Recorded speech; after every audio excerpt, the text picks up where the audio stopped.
orang yang sholat, yaitu orang yang lalai dari sholatnya.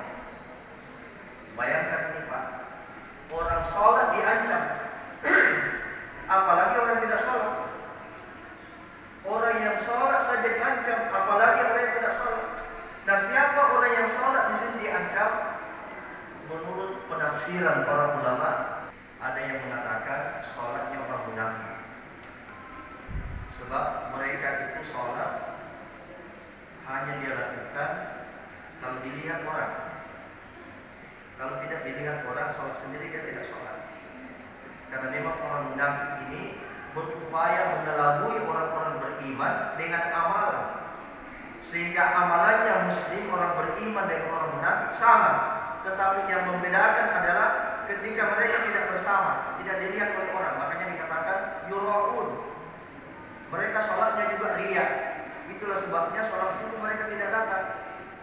Selain memang berat, di zaman itu juga tidak dilihat. Ya, ini tidak sama kalau kita ini sekarang Pak sudah listrik luar biasa. Dulu di zaman Nabi orang pergi sholat subuh tidak tahu siapa yang bisa kita. Nah, mereka menganggap Pak, tidak ditahu, bisa bilang saya tidak hadir, datang pulang tidak ditahu. Nah, makanya mereka tidak sholat subuh. Ya, sholat yang paling berat dilakukan oleh orang munafik.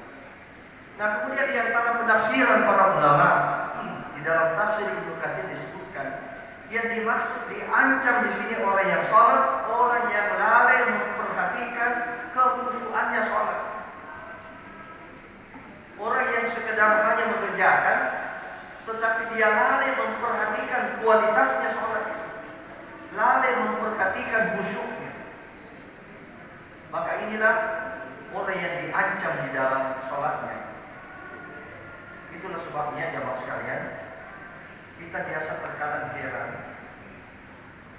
kenapa ada orang yang rajin sholat, tetapi dia korupsi. Kenapa ada orang yang sholat, dia membuat curang. Kenapa ada orang yang sholat, berbohong, berdusta. Kalau jual beli, dia tidak transparan. Dia menyembunyikan yang tidak baik. Jual langsat, disembunyikan yang tidak baik. Jual ikan, yang di atas yang baik-baik saja. Maka kadang-kadang jual jalan kotek sudah 2 hari, sengaja digoreng, disimpan di bawah. Padahal dia sholat. Kenapa bisa? Sholat yang dia lakukan itu tidak berkualitas, tidak khusyuk. Sebab sholat yang khusyuk inilah sholat yang bisa mencegah kita dari perbuatan keji dan mungkar. Jamaah sekalian, rahimani wa rahimakumullah. Baik, kita mulai. Bagaimana kiat pertama menghadirkan sholat yang khusyuk?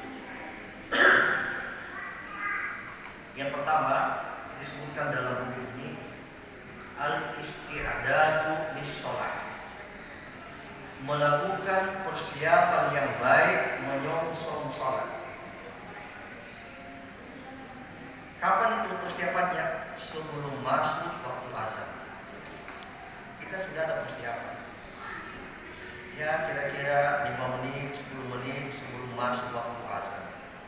Karena itu orang yang memperhatikan kualitas sholatnya, memperhatikan juga waktu-waktu sholat. Dia perhatikan juga waktu-waktu sholat. Oh, duhur 12 lewat 12. Oh, asar 15 lewat 20. Maka 10 menit, paling lambat 5 menit sebelum azan berkumandang, sudah masuk ke kamar mandi, sudah ambil air wudhu. Kenapa? Orang yang melakukan persiapan seperti ini pre-kondisi. Dia mengkondisikan dirinya untuk sholat yang khusyuk. Sebab sholat yang khusyuk, pilar utamanya adalah ketenangan. Makanya al-khusyuk ay at-tumakninah. Makna daripada sholat yang khusyuk itu adalah tumakninah, ketenangan. Lawannya adalah terburu-buru, tergesa-gesa. Nah, kalau kita ini nanti selesai azan baru kita masuk ke WC, apalagi orang yang terbiasa masuk ke kamar mandi lama sekali, baru kemudian berwudu, sudah di kamar. Kadang-kadang kita lari kencing baju, ada lari ke atas, lari ke bawah, sampai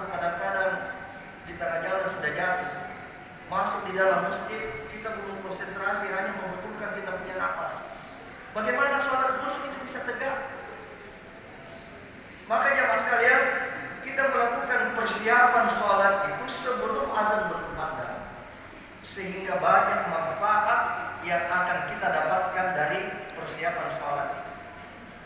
Pertama, mengkondisikan kita untuk khusyuk, sebab kita tenang. Yang kedua, mengkondisikan kita untuk mendapatkan sholat sunat rawatib. Apa sholat sunat rawatib? Yaitu sholat sunat yang mengiringi sholat wajib terbagi dua. Ada sholat sunat qobliyah, ada sholat sunat ba'diyah. Apa itu sholat sunat qobliyah? Yaitu sholat sunat yang dikerjakan sebelum sholat wajib. Semua ada. Bainal adhanani sholatun, kata Nabi. Antara azan dan iqamah ada sholat sunat.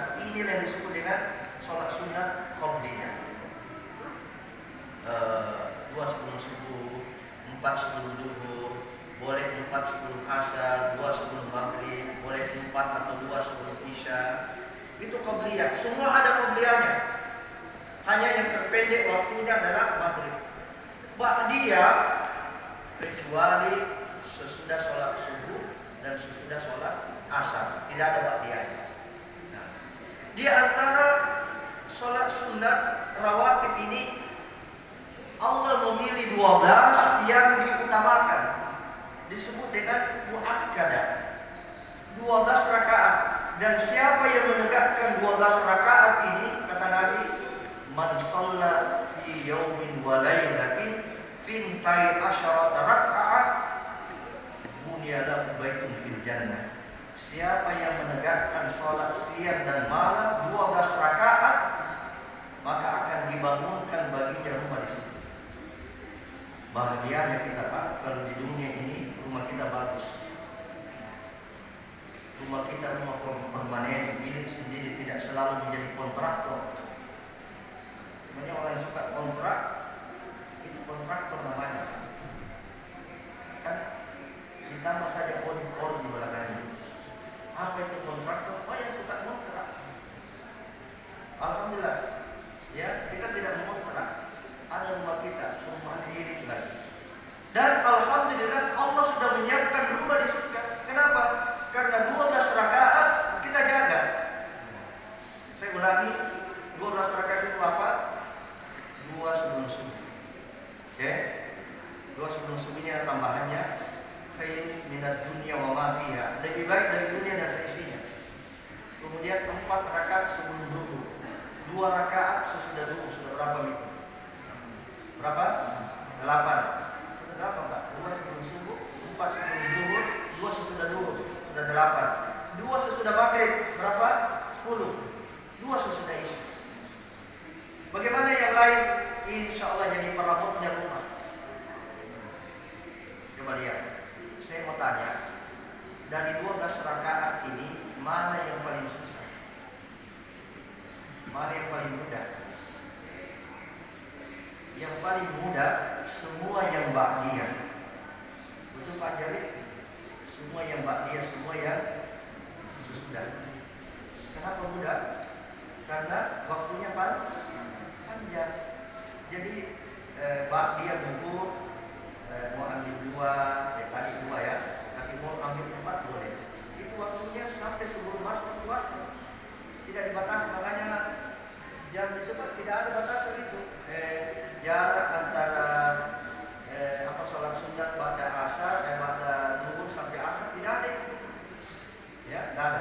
Nah, demikian juga pada maghrib yang penting sebelum masuk waktu isya. Pada isya yang penting sebelum masuk waktu subuh. Sebagian ulama mengatakan tengah malam. Panjang waktunya. Yang pendek waktunya dan ini yang sulit adalah qobliyah. Sholat subuh, sebelum sholat subuh dan 4 subuh. Dibatasi. Di sini berapa jaraknya Pak sholat subuh? 15 menit. Antara azan dan iqamah 15 menit walaupun lama, tapi banyak orang yang kenapa? Bisa dideteksi pergerakannya nanti terjadi setelah azan berkumandang. Tetapi kalau dia sudah mulai siap sebelum azan berkumandang, insya Allah dapat. Selain dia dapat sholat yang khusyuk, dia juga mendapatkan 12 rakaat. Demikian juga dulu. Pada waktu itulah sunnah-sunnah Nabi SAW kita bisa tegakkan. Kita